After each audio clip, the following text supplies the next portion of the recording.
എന്നാൽ ഒരു പോലീസുകാരനെയും കൂട്ടിയിട്ട് പോകാനാവില്ല ചെങ്ങറയിലേക്ക്. കേരളക്കരയിൽ അങ്ങനെ പറയുന്നത്. കേരളക്കരക്കകത്ത് ഒരു പോലീസുകാരനല്ല ഇവിടുത്തെ സകല പോലീസുകാരൻ വന്നു നിന്നാലും അവിടേക്ക് കടത്തുവിടില്ല കേരളത്തിലെ ധിക്കാരികളായ CPM-ന്റെ ഗുണ്ടകൾ. ആർക്കു വേണ്ടി? ഹാരിസൺ മലയാളത്തിന്റെ കയ്യിൽ നിന്ന് ഒരു ദിവസം 150 ഉറുപ്പിക കൂലി വാങ്ങുക. എന്തിന്? ഇവരെ പ്രതിരോധിക്കാൻ. മറ്റുള്ളവർക്ക് 250 രൂപ സ്ഥിരം കൂലിക്കാർക്ക് കൊടുക്കുക. നിങ്ങൾ ആലോചിക്കണം. തൊഴിലാളികളെ, പാവപ്പെട്ടവനെ ഉപരോധിക്കാൻ CITU-കാരനെ ഉപരോധിക്കുക. ഇരകൾക്കിടയിൽ നിന്ന് വേട്ടക്കാരനെ തെരഞ്ഞെടുക്കുക. ഇരകൾക്കിടയിൽ നിന്ന് വേട്ടക്കാരനെ തെരഞ്ഞെടുക്കുക. എന്നിട്ട് CPM-കാരൻ പാവപ്പെട്ടവന്റെ ആളുകളാണ് എന്ന് പ്രചരിപ്പിക്കാൻ ശ്രമിക്കുക. ഇതെത്രമാത്രം കടുത്ത രാഷ്ട്രീയ വിരോധാഭാസമാണ്. ഈ കാപട്യം പൊതുസമൂഹം തിരിച്ചറിയണം. പിന്നെയോ എന്നിട്ട് ഇവിടെ വന്നിട്ട് മുസ്ലിം പക്ഷത്ത് നിൽക്കാനുള്ള അതിലേറെ താല്പര്യപൂർവ്വമുള്ള ജാടകൾ, അതിന് കിട്ടാവുന്ന സാധ്യതകൾ ഉപയോഗിക്കൽ എന്തൊക്കെയാണ്? മാർക്സിസ്റ്റ് പാർട്ടിയുടെ കേരളത്തിലെ മുസ്ലിം പ്രേമം പലപ്പോഴും ഞാൻ പറയാറുണ്ട്. മുസ്ലിങ്ങളോടുള്ള പ്രേമത്തിന് ചില രീതികളുണ്ട്. എന്താ രീതി? തെക്കൻ മേഖലകളിൽ മുസ്ലിങ്ങളോട് എങ്ങനെയാ? കണ്ടാ വലിയ കാര്യമൊന്നുമില്ല. അങ്ങനെ മുസ്ലിങ്ങളുടെ പരിപാടി പോവാ, ഓരോ സോപ്പിടെ ഏർപ്പാടൊന്നുമില്ല. തിരുവനന്തപുരം, കൊല്ലം, ആലപ്പുഴ ഒന്നുമില്ല.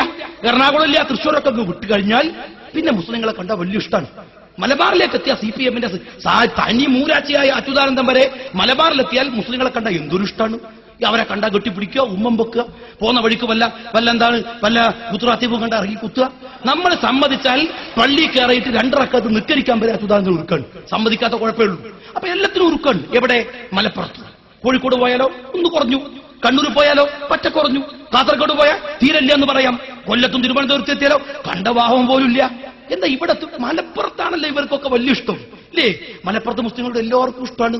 ഇപ്പൊ നമ്മൾ അബ്ദുൽ നാസർ മദനി തന്നെ നിങ്ങൾ ആലോചിച്ച് നോക്ക്. മലപ്പുറം നന്നാക്കുന്നുണ്ട്. കൊല്ലൊക്കെ നേരത്തെ ഫിനിഷ് ചെയ്തു, നന്നാക്കി കഴിഞ്ഞു. ആലപ്പുഴ ഗംഭീരാണ്, എന്തൊരു ഉഷാറാണ് അല്ലേ? മലപ്പുറം നന്നാക്കണം. വിദ്യാഭ്യാസം ഭയങ്കര മോശമാണ്. ഏടോ, ഞാൻ മാതൃഭൂമിയുടെ ലേഖകരെ വിളിച്ചിട്ട് പറഞ്ഞു, ഞങ്ങൾക്ക് ഇത് എഴുതി വായിക്കേണ്ട കാര്യമൊന്നുമില്ല, ഒന്ന് മദനിക്കാഴ്ച കൊടുക്കും. മലപ്പുറത്തിന്റെ നേട്ടങ്ങൾ എഴുതിക്കൊണ്ടിരിക്കുക. മാതൃഭൂമി വിദ്യാഭ്യാസപരമായി കുതിച്ചുയർന്നുകൊണ്ടിരിക്കുന്നു, പുരോഗമിച്ചുകൊണ്ടിരിക്കുന്നു. ഈ മലപ്പുറം ജില്ല എഴുതേണ്ടി വരും. വസ്തുതകളും യാഥാർത്ഥ്യങ്ങളും അതാണ്. എന്നിട്ട് മലപ്പുറം നന്നാക്കാൻ വേണ്ടി കുറെ ആളുകൾ ഇറങ്ങി പുറപ്പെടുകയാണ്. ബാക്കിയൊക്കെ ഫിനിഷ് ചെയ്ത് നന്നാക്കി കഴിഞ്ഞു. ഇവിടെ എത്തിയ മുസ്ലിങ്ങളോട് നിങ്ങൾ ആലോചിച്ച് നോക്കും. മാർക്സിസ്റ്റ് പാർട്ടിയുടെ ഒരു രീതി. ഇവിടെ CPM-ന്റെ നേതാവാരാണ്? സഖാബ് TK അംസാക്കാണ് അല്ലേ? അംസാക്കാരാണ്. അത്യാവശ്യം കണ്ടുകൊണ്ട് ആയത്ത് ഹദീസൊക്കെ ഓതി ഒപ്പിക്കും. എങ്ങനെ? കാരണം എന്താണ്? മലപ്പുറത്ത് അതുപോലൊരു CPM നേതാവ് വേണം. ആയത്ത് ഹദീസൊക്കെ അറിയുന്ന ആളില്ലെങ്കിൽ ഒരിക്കലും ഇവിടുത്തെ ലീഗിനിടെ പിടിച്ചെടുക്കാൻ പറ്റൂല. എന്നാൽ അംസാക്കാനെ പോലത്തെ ഒരു നേതാവ് എന്റെ കോഴിക്കോട് ഉണ്ടാവണില്ല? എന്റെ കണ്ണൂരിലില്ല? എന്താ തിരുവനന്തപുരത്തില്ല, കൊല്ലത്തില്ല, ആലപ്പുഴയില്ല, എറണാകുളത്തില്ല? മലപ്പുറം ജില്ല ഉണ്ടായതിനു ശേഷം ഇവിടുത്തെ CPM-ന്റെ ജനറൽ സെക്രട്ടറിമാർ ആരാണ്? സഖാവ് സൈതാലിക്കുട്ടി, സഖാവ് ഉമ്മർകുട്ടി. എന്താ ഒരു സഖാവ് കൃഷ്ണൻകുട്ടി അവിടെ ഇല്ല? എന്താ ആവാത്തത്? എന്താ ആക്കാത്തത്? കോഴിക്കോട് അങ്ങനെയല്ലല്ലോ, കാസർഗോഡ് അങ്ങനെയല്ലല്ലോ, കണ്ണൂർ അങ്ങനെയല്ലല്ലോ, തിരുവനന്തപുരം അങ്ങനെയല്ലല്ലോ, കൊല്ലത്ത് അങ്ങനെയല്ലല്ലോ. ഒരു ഇവിടെ എത്തുമ്പോ മുസ്ലിങ്ങളോട് എന്തൊരു ഇഷ്ടം, എന്തൊരു ബഹുമാനം ഇല്ലേ? ഇവിടെ മുസ്ലിങ്ങളോട് പിടിച്ചേക്കണേ ഈ ജാതി ഏർപ്പാട് വേണം. നമ്മളെ സഖാവ് സൈതാലിക്കുട്ടിയാക്ക ഉംറക്ക് പോയി. കാരണം എന്താണ്? 7ാം ക്ലാസ്സിലെ പാഠപുസ്തകം പറയുന്നത് ബോധം വന്നിട്ട് മതം തെരഞ്ഞെടുത്താൽ മതി. 70-ാമത്തെ വയസ്സിലെ ബോധം വന്നപ്പോ ഉംറക്ക് പോയി. ആയിക്കോട്ടെ, ഏതായാലും ഉംറക്ക് പോയല്ലോ ഇയാൾ. ഉംറക്ക് പോയി വന്നപ്പോ പാർട്ടിയിലോ വലിയ ആദരവ്, പാർട്ടി ചങ്കൊടിയൊക്കെ സ്വീകരിച്ച് കൂട്ടിക്കൊണ്ടുവന്നു. അത് കണ്ട് ആവേശം മൂത്ത് സഖാവ് അബ്ദുള്ള കുട്ടി ഉംറക്ക് പോയി. വന്നപ്പോഴോ പാർട്ടിയിൽ നിന്ന് നടപടി എടുത്തു. എന്താ കാര്യം? അബ്ദുള്ള കുട്ടി കണ്ണൂരിലാണ്, സൈതാലിയൊക്കെ മലപ്പുറത്താണ് അല്ലേ? മലപ്പുറത്ത് ഈ 70-ാമത്തെ വയസ്സിൽ പാർട്ടിക്ക് വേണ്ടി ത്യാഗം സഹിച്ചൊരു മനുഷ്യൻ, അങ്ങനെ വലിയ സംഭവമൊക്കെ പറയുന്ന ഒരാള് ഉംറക്ക് പോയപ്പോ നടപടിയില്ല. അബ്ദുള്ള കുട്ടിക്കെതിരെ നടപടി. കാരണം അബ്ദുള്ള കുട്ടി കണ്ണൂരിലാണ്. കണ്ണൂരത്തെ മുസ്ലിങ്ങൾ ഉംറ വേണ്ട, നിക്കാരം തീരെ വേണ്ട, നോമ്പോ എടുക്കാൻ പറ്റൂല. മലപ്പുറത്തോ നിക്കാര തൊഴിലാളികൾ ഉണ്ടാക്കിയിട്ടെങ്കിലും കൂടി നിക്കാരം നടത്തുന്നതാണ് അല്ലേ? സൈതാലിക്കുട്ടിയൊക്കെ എഴുതി എന്താണ്? ഞങ്ങൾ നിക്കാര തൊഴിലാളികൾ ഉണ്ടാക്കും. കാരണം ഇവിടെ പിടിച്ചിട്ടുണ്ടെങ്കിൽ നിക്കാരം നോമ്പൊക്കെ വേണം, എല്ലാ ഏർപ്പാടും വേണം. മലപ്പുറത്തെ മുസ്ലിങ്ങൾ സംഘടിതരാണ്, രാഷ്ട്രീയമായ സംഘടിതരാണ്, കൃത്യമായ അവബോധമുള്ളവരാണ്. അതുകൊണ്ട് മലപ്പുറത്തും മലബാറിൽ വിശേഷിച്ചും നിങ്ങൾ മുസ്ലിം പ്രേമം കാണിക്കുന്നു. കൊല്ലത്തോ? ഞാൻ ചോദിക്കട്ടെ, ഇത് മലപ്പുറം ജില്ലയാണ്. മലപ്പുറം ജില്ലയിലെ പൊന്നാനി മണ്ഡലത്തിൽ UDF നിർത്തുന്ന ഒരു അമുസ്ലിം സ്ഥാനാർത്ഥി ഒഴിച്ചു നിർത്തിയാൽ നിങ്ങൾ ആലോചിക്കും, മലപ്പുറം ജില്ലയിൽ അവിടുത്തെ സംവരണ മണ്ഡലത്തിലല്ലാതെ ഒരു അമുസ്ലിം സ്ഥാനാർത്ഥി വരാത്ത എന്താണ്? നിലമ്പൂരിൽ ഒരു അപവാദം ഉണ്ടായിട്ടുണ്ടാവും. എന്താ നിർത്താത്തത്? ഭൂരിപക്ഷം മണ്ഡലങ്ങളിലും മുസ്ലിം സ്ഥാനാർത്ഥികൾ. മലപ്പുറം ജില്ല കഴിഞ്ഞാൽ ഏറ്റവും കൂടുതൽ മുസ്ലിങ്ങളുള്ള 2ാമത്തെ ജില്ല കൊല്ലം ജില്ലയാണ്. കൊല്ലം ജില്ലയിലെ 11 നിയോജക മണ്ഡലങ്ങളിൽ ആകെ ഒരു മുസ്ലിം സ്ഥാനാർത്ഥി മത്സരിക്കുന്നത് ഇരവിപുരം മണ്ഡലത്തിൽ മാത്രം. എന്തേ അത്? ഇരവിപുരം മണ്ഡലത്തിലെ ഒരു അമുസ്ലിം സ്ഥാനാർത്ഥിയെ PKK ബാബ മത്സരിച്ച് തോൽപ്പിച്ചു. അപ്പൊ അവർക്ക് മനസ്സിലായി, മാപ്പിളർക്ക് ബോധം വന്നു തുടങ്ങി. അവിടെ എന്ത് ചെയ്യണം? അവിടെ ഒരു മുസ്ലിം നിൽക്കട്ടെ. ഇരവിപുരം മണ്ഡലത്തെക്കാൾ കൂടുതൽ മുസ്ലിങ്ങൾ കുന്നത്തൂർ നിയോജക മണ്ഡലത്തിലുണ്ട്. അവിടെ മുസ്ലിം സ്ഥാനാർത്ഥി ഇല്ലല്ലോ. അവിടുത്തെ 11 നിയോജക മണ്ഡലങ്ങളിൽ 10 എണ്ണത്തിലും മുസ്ലിം സ്ഥാനാർത്ഥി ഇല്ലല്ലോ. ആരെയാണ് സഖാബെ നിങ്ങൾ തൃപ്തിപ്പെടുത്താൻ ശ്രമിക്കുന്നത്? മലപ്പുറത്തെ മുസ്ലിമിന് സൗകര്യങ്ങൾ ചെയ്തു കൊടുക്കാൻ നിങ്ങൾ മത്സരിക്കുമ്പോ കണ്ണൂരിലോ 9 പള്ളികൾ പൂട്ടിക്കിടക്കപ്പെടുകയാണ്. 9 പള്ളികൾ നിർമ്മാണം പൂർത്തീകരിക്കാതെ കിടക്കുകയാണ്. എന്താ കാര്യം? മാർക്സിസ്റ്റ് പാർട്ടിയുടെ പഞ്ചായത്ത് സമിതികൾ, അവിടുത്തെ ഭരണകൂടം സമ്മതിക്കുന്നില്ല. ഗോവിന്ദൻ മാഷിയുടെ പ്രസംഗം, സർക്കാർ നിയമമൊക്കെ വേറെ. കണ്ണൂർ പള്ളി ഉണ്ടാക്കണമെങ്കിൽ ഗോവിന്ദൻ മാഷ് വിചാരിക്കണം. തളിപ്പറം പങ്ങാടിയിൽ ഗോവിന്ദൻ മാഷിയുടെ പ്രസംഗം തീർന്നില്ല. നിങ്ങൾക്ക് നാഷണൽ ഹൈവേയിൽ സഖാബെ റഷ്യത്തെയും ചൈനത്തെയും കാര്യമൊന്നുമല്ല. ഒരു 10-40 ഉറുപ്പിക കൊടുത്താൽ കണ്ണൂർ വരെ എത്തുന്ന കാര്യം.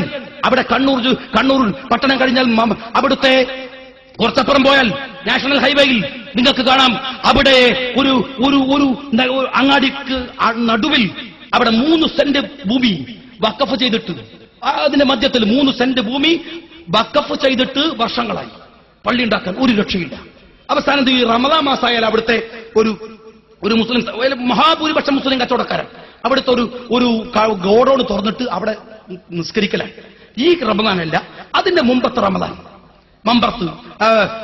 ഇതിന്റെ മുമ്പുള്ള റമദാനിൽ, ആ റമദാനിൽ അതിന്റെ 2-3 ദിവസം മുമ്പ് സഖാക്കൾ ചെന്നിട്ട് അബ്ദുറഹ്മാൻ എന്ന് പറയുന്ന ആളോട് പറഞ്ഞു, അയാളെ കടയുണ്ട്, ഈ റമദാന് ഗോഡൌൺ തുറന്നാൽ അബ്ദുറഹ്മാൻ ഉണ്ടാവില്ല, കടയുണ്ടാവില്ല. ഈ റമദാൻ അവർക്ക് നിസ്കരിക്കാൻ പറ്റില്ല. ഓരോരുത്തരും ഇൻഡിവിജ്വലായി നമസ്കരിച്ചു.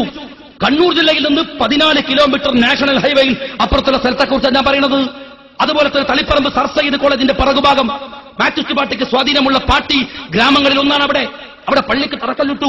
അഭിമന്യനായ സാദിഖ് അലി ശിഹാബ് തങ്ങളടക്കം ഒരു തവണ കുറ്റിയടിച്ചു. തറക്കല്ലിട്ടില്ല, കുറ്റിയടിച്ചു. 4 തവണ കുറ്റിയടിക്കേണ്ടി വന്നു. കുറ്റിയടിക്കും, കുറ്റി പൊരിച്ചു കളയും, കല്ലിറക്കും, കല്ലടിച്ചു മാറ്റിക്കളയും, നേരം വെളുക്കുമൊന്നും ഉണ്ടാവില്ല. അവസാനം കണ്ണൂർ ജില്ലാ മുസ്ലിം ലീഗിന്റെ ഇപ്പോഴത്തെ ട്രഷറർ കെവിയും മുസ്ലിം യൂത്ത് ലീഗിന്റെ ജനറൽ സെക്രട്ടറി മെഹമ്മൂദും കൂടെ ജയരാജനുമായി സംസാരിക്കാൻ പോയി. ജയരാജനോട് പറഞ്ഞത് കഷ്ടാണ്, അവിടുത്തെ ഒരുപാട് മുസ്ലിം കുടുംബങ്ങൾക്കുണ്ട്, അവർക്കൊന്ന് നിസ്കരിക്കാൻ, ജമാഅത്തായി നിസ്കരിക്കാൻ ഒരു സൗകര്യം ചെയ്ത് പാർട്ടിക്കാർ ഇങ്ങനെ ബുദ്ധിമുട്ടിക്കാണ്. ജയരാജൻ പറഞ്ഞു, മാഷേ ഞങ്ങൾക്ക് പാർട്ടിക്കൊന്നും എതിരല്ല, ഞങ്ങൾ പള്ളിക്കൊന്നും എതിരല്ല, വെറുതെ പറയാണ്. പക്ഷെ എന്താ പ്രശ്നം എന്ന് വെച്ചാൽ നിങ്ങൾ ആദ്യം പള്ളി ഉണ്ടാക്കും, പിന്നെ കുറച്ച് ദിവസം കഴിഞ്ഞാലോ വയൽ തുടങ്ങും, അത് കഴിഞ്ഞ് 3-ാമത്തെ ദിവസം ലീഗിന്റെ കൊടി വരും. അതുകൊണ്ട് തൽക്കാലം പള്ളി വേണ്ട. വഖഫ് ചെയ്ത 7 സെന്റ് ഭൂമിയിൽ ഇപ്പോഴും തളിപ്പറമ്പിന്റെ സർ സയ്യിദ് കോളേജിന്റെ പിറകു ഭാഗത്ത് പള്ളി വന്നിട്ടില്ല. അറിയോ നിങ്ങൾ? ഇപ്പോഴും വന്നിട്ടില്ല. ഈ അടുത്ത് കൂത്തുപറമ്പിൽ കുറെ സുഹൃത്തുക്കൾ എന്നെ പ്രസംഗിക്കാൻ വിളിക്കാൻ വന്നു. യൂത്ത് ലീഗർ എന്നോട് പറഞ്ഞപ്പോൾ അത് കാണാം എന്ന് പറഞ്ഞു. ഞാൻ പറഞ്ഞു കാണേണ്ട ഫോണിൽ അല്ല, കുറച്ച് കാര്യങ്ങൾ പറയാനുണ്ട്. അങ്ങനെ കോഴിക്കോട് നിൽക്കുമ്പോൾ യൂത്ത് ലീഗ് ഓഫീസിൽ അവർ വന്നു. എന്നോട് പറഞ്ഞു, ഇങ്ങനെ ഷാജിക്ക് എന്താ വരണം, ഞങ്ങൾ കാണാൻ വരാൻ കാര്യം എന്താണെന്ന് വെച്ചാൽ അവിടെ ഭയങ്കര മാർക്സിസ്റ്റ് പാർട്ടിയുടെ ശല്യമുള്ള സ്ഥലമാണ്, പൊതുയോഗമൊന്നും നടത്താൻ സമ്മതിക്കൂല, അടിച്ച് കുഴപ്പാക്കിക്കാളും, ഭയങ്കര പ്രശ്നമാണ്. അതുകൊണ്ട് ഞങ്ങളിത് അറിയിച്ചില്ല എന്ന് പറയരുത്, അങ്ങനെ വരണം ഞങ്ങൾക്ക് ആഗ്രഹമുണ്ട്. ഞാൻ പറഞ്ഞു, അങ്ങനെ കേരളത്തിൽ ഒരാൾക്ക് ഒരു രാഷ്ട്രീയ പ്രവർത്തകന് പ്രസംഗിക്കാൻ പറ്റാത്ത ഒരു സ്ഥലം, അങ്ങനെ ഗുണ്ടായിസാണെങ്കിൽ പോകിരി തരത്തിൽ നമ്മൾ മോശമൊന്നുമല്ലല്ലോ, നടത്തിക്കളയാന്ന് പറഞ്ഞു. അങ്ങനെ പോയി അവിടെ ചെന്നു. പരിപാടിയൊക്കെ നടക്കുമ്പോൾ മുമ്പിൽ ഇങ്ങനെ കുറെ കസരട്ട് ആളുകൾ ഇരിക്കണം, ഇതുപോലെ ഇരിക്കണം. ഇതൊക്കെ ഇപ്പൊ ലീഗുകാരാണ് നമ്മൾ, പക്ഷെ അവിടെ ഇരിക്കണ മുഴുവൻ CPM-കാരാണ്. നമ്മൾ ആൾക്കാർ കുറെ ദൂരെ മാറി ഇങ്ങനെ നിൽക്കണം പ്രസംഗം കേൾക്കാൻ. ഇവരാണ് ചോദിച്ചാൽ അപ്പം മറുപടി പറയും. 48-ൽ എന്തുണ്ടായി, ചിലക്കാൻ പോടാന്ന് പറയും. മുമ്പിലിരുന്ന് കള്ളുടിച്ചിട്ട് വർത്തമാനം പറയണം ഇങ്ങോട്ട്. അപ്പൊ അതൊക്കെ ചോദ്യങ്ങളൊക്കെ ഒഴിവാക്കി ഒരു നേക്കിലെ പ്രസംഗം വേണം നടത്താൻ.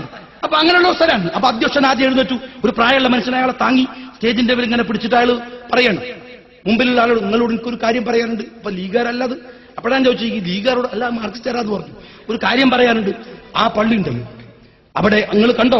അദ്ദേഹം പറഞ്ഞതാ, ആ കണ്ടില്ലേ, അവിടെ അള്ളാന്റെ മുമ്പിൽ സുജൂദ് ചെയ്തിട്ട് മരിക്കാൻ നിങ്ങൾ എനിക്കൊരു അവസരം ഉണ്ടാക്കണം.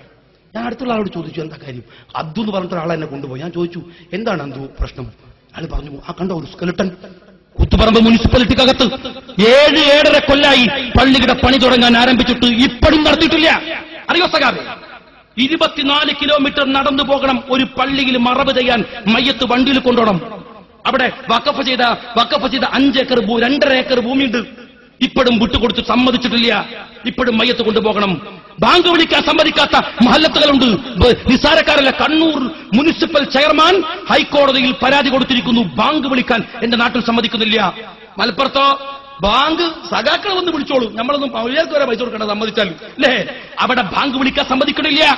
നിങ്ങൾ മനസ്സിലാക്കണം, മാർക്സിസ്റ്റ് പാർട്ടിയുടെ കൈകളിലേക്ക് രാഷ്ട്രീയ അധികാരം എത്തുമ്പോ, ചോദിക്കാൻ ഒരു മറുശബ്ദമില്ലാതെ പോകുമ്പോ, ഐക്യബോധം തകർന്നു പോകുമ്പോ, ഇവരുടെ മനസ്സിനകത്തുള്ള ഗൂഢമായ താല്പര്യങ്ങളെ മനസ്സിലാക്കാൻ സ്നേഹമുള്ളവരെ നമുക്ക് കഴിയണം. അത് കഴിയണം. അതിന് ബംഗാളിനെ നിങ്ങൾ ഉദാഹരണങ്ങളായി എടുക്കേണ്ട കാര്യമില്ല. നിങ്ങൾ റഷ്യയിലേക്ക് തിരിഞ്ഞു നോക്കേണ്ട കാര്യമില്ല. ലോകത്തെവിടേക്കും തിരിഞ്ഞു നോക്കണ്ട. കണ്ണൂർ ജില്ലയിലേക്ക് മാത്രം നിങ്ങൾ ഒരു പഠനം നടത്തും. മുസ്ലിം യൂത്ത് ലീഗ് സഖാക്കളെ നിങ്ങളോട് പറയാൻ, ഞങ്ങളൊരു കാസറ്റ് പുറത്തിറക്കാൻ പോകുന്നുണ്ട്. കണ്ണൂർ മാത്രം മതി, നന്ദിഗ്രാമം പിന്നെ പറയാം. കണ്ണൂരിലെ മുസ്ലിങ്ങളോട് നിങ്ങൾ ചെയ്തുകൊണ്ടിരിക്കുന്ന, ഞാൻ ഈ 2-3 ദിവസം കൊണ്ട് കണ്ണൂർ ജില്ലയിലെ ഒരു പരിപാടിയുണ്ട്. നമ്മളുടെ ഒരു സഹപ്രവർത്തകൻ കഴിഞ്ഞതിന് മുമ്പുള്ള റമളാൻ അവിടെ ഒരു സാംസ്കാരികമായ ഒരു കൂട്ടായ്മ സംഘടിപ്പിച്ചു. അദ്ദേഹം സിറാജ് എന്ന് പറയുന്ന ഒരു സഹപ്രവർത്തകൻ എന്നെ വിളിച്ചിട്ട് പറഞ്ഞു, മുസ്ലിം ചെറുപ്പക്കാർക്കിടയിൽ ഒരു സാംസ്കാരികമായ ഒരു അവബോധം ഉണ്ടാക്കാനുള്ള ഒരു കൂട്ടായ്മയാണ്, നിങ്ങൾ വരണം. ഞാൻ അങ്ങനെ ചെന്നപ്പോ അവിടെ പഴയങ്ങാടിയിൽ അദ്ദേഹം കാത്തിരിക്കുന്നുണ്ടായിരുന്നു. എന്നെ കൂട്ടിക്കൊണ്ടുപോയി. എന്നിട്ട് ഉൾഭാഗത്തായിരുന്നു മീറ്റിംഗ്. അവിടെ ചെന്നു. റമളാനാണ്, പരിപാടി ഇങ്ങനെ നടന്നുകൊണ്ടിരിക്കുമ്പോ അവിടെ നല്ലൊരു ചെറുപ്പക്കാരനാണ്